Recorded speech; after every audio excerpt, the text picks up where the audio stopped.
Мною принято решение о проведении специальной военной операции.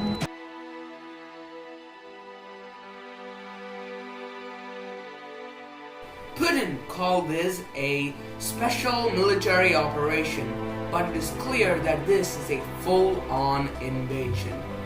Была паника, истерика, слезы. Как у нас пламя было выше дома. We're like in a cellar. I'm not sure if it's like deep enough to help us to survive. Russian troops and tanks have entered Ukraine on all fronts. All these cities are being attacked, including the capital of Kyiv, which is the main target of President Putin. The thing is right, a lot of people are unfortunately being forced to hide in the Ukrainian metro and their own basements, and there has been over hundreds of casualties and over 500,000 people have already been forced to flee their houses. This is one of the largest wars Europe has encountered and seen after the World War II. And since the World War II, the political map, the map of Europe has been shaped out by these political alliances. But President Putin wants to redraw the map of Europe, wants to redraw the map of Russia by using force and force alone. Украина целиком и полностью была создана Россией. Putin has long claimed that Ukraine is a part of Russia. We're not just close neighbors, we're one nation. But that's simply not true. They are not one people. Because Ukraine is its own sovereign nation with its own language, culture, and a political system for crying out loud. While it is true that Ukraine and Russia have shared histories, Ukraine has fought real hard to make themselves have a unique identity. So just calling that Ukraine is a part of Russia and that they are one people is simply disrespectful. While it is true that Ukraine was a part of Russia during the period of 18th and 19th century under the Russian Empire, in 1917, however, due to the Russian Revolution, what happened was the Russian Empire fell. And this spiraled the region into civil war. And because of the civil war, what happened was Ukraine did briefly gain independence from Russian rule.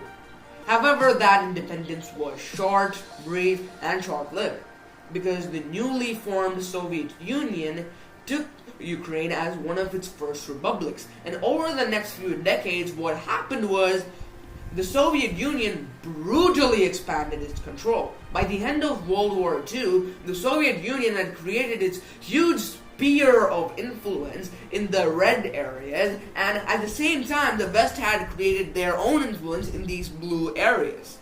Essentially, this divided Europe and marked the beginning of the Cold War. The Soviet Union installed the communist governments on their side, as it was easy for them to control, whereas the Western side, the Western sphere of influence, they developed into democracy, and they made sure that they had a capitalist type of economy. And this deep ideological divide fueled distress and basic tension around everywhere. And this made it so that these spheres hardened into military alliances. So what essentially ended up happening is in 1949, the US, Canada, and along with these countries, which are now known as NATO, formed the NATO, which is essentially North Atlantic Treaty Organization, which was there in place in order to protect each other and defend each other from invasions. A few years later, these countries joined the Soviet-led Warsaw Pact and started building up their own military organizations in order to protect themselves against the other side and to protect themselves from invasions. And this is how Europe went on for decades until one side finally collapsed. By late 1991, republics like Ukraine started declaring their independence from their Soviet dominations, and this caused it so that the Soviet Union dissolved into 15 independent countries and had a much weaker Russia. And what happened was the Soviet Union, the Soviet sphere of influence, also disappeared as most of these countries overthrew their communist governments. Although the Cold War had ended the alliances, the other side was still going strong, in fact expanding. In 1999, Poland, Hungary, and Czech Republic had joined the NATO, and in 2004, 7 more countries joined NATO, and thus moving NATO into the Soviet sphere of influence, and this made it so the distance between NATO and Russia had been the shortest it had ever been. And the only 3 post-Soviet countries remaining were Belarus, Ukraine, and Georgia. And Ukraine and Georgia really wanted to join NATO for such a long time. So hence they became one of the prime targets for Russia. Україна буде в НАТО. Це історична подія для нашого народу. Ukraine became a NATO partner in 1994, which brought them one step closer to becoming a NATO member. This is good news, right? Because in 2013 they even went as far as they were going to sign the agreement with the European Union. But when it came the time to sign the agreement, the pro-Russian government at that time decided that, well, we shouldn't sign the agreement and rather strengthen our ties with Russia. And when this decision was told to the general public, they took it to the streets. They took it to the streets, man, and they demanded that the government should sign the agreement.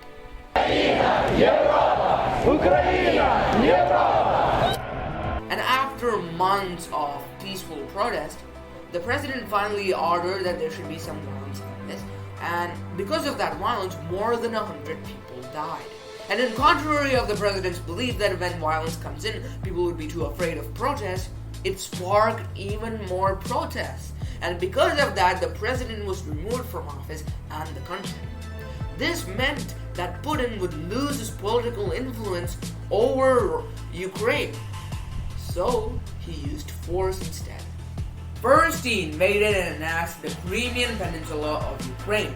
Then Russian-backed separatists captured the areas and regions of Donetsk and Luhansk and declared them independent of Ukraine. This was a huge step in just destabilizing Ukraine and making so that they cannot move closer to the West anymore.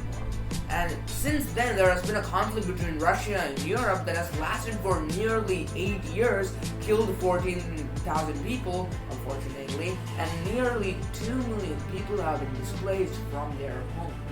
Which is really sad to think about, and this has been going on for the past 8 years. And all of that while Putin is still holding on to the regions of Donetsk and Luhansk to destabilize Ukraine and make them not move closer to the West. But on November 2021, Putin decides to go all in on this mission. Satellite images showed at least 100,000 Russian troops and military equipment piling up along the borders of Ukraine.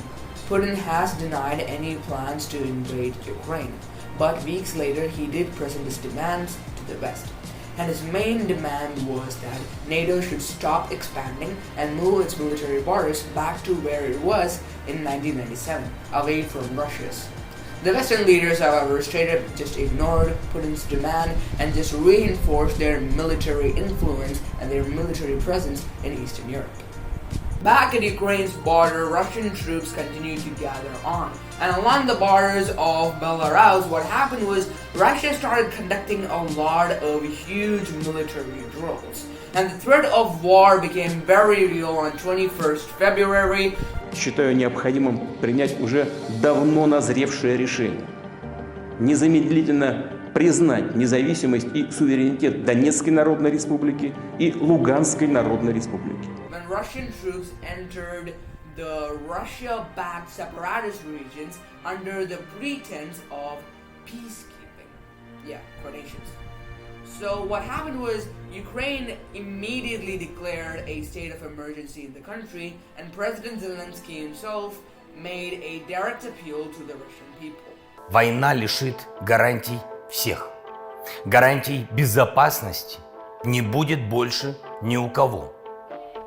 Кто от этого пострадает больше всего? Люди. Кто этого не хочет больше всего? Люди. Кто может этого не допустить? Люди. Hours later, on 24th February, Putin launched a full-scale invasion on Ukraine. World leaders have spoken out against Russia's invasion. We condemn this barbaric attack and the cynical arguments to justify it. This hideous and barbaric venture of Vladimir Putin must end in failure. Putin chose this war, and now he and his country will bear the consequences. Anti-war protests have broken out on all parts of the world, including in Russia, despite the risk of arrests. Neighboring countries have opened up their borders because of the hundreds of thousands of Ukrainians trying to flee their homeland. And not only that, NATO's response force has been activated for the first time in history, and US has sent additional troops to Eastern Europe. But in many ways, the world is treating carefully. Putin controls the world's largest arsenal of nuclear weapons and has already threatened anyone who might interfere. Должны знать, что ответ России будет незамедлительным и приведет вас к таким последствиям, с которыми вы в своей истории еще никогда не сталкивались. Countries around the world are imposing some of the harshest economic sanctions in order to slow Putin down. And countries around the world are also sending tons of military aid in order to support Ukraine. For now, Russian forces are pushing deeper and Ukraine is still fighting.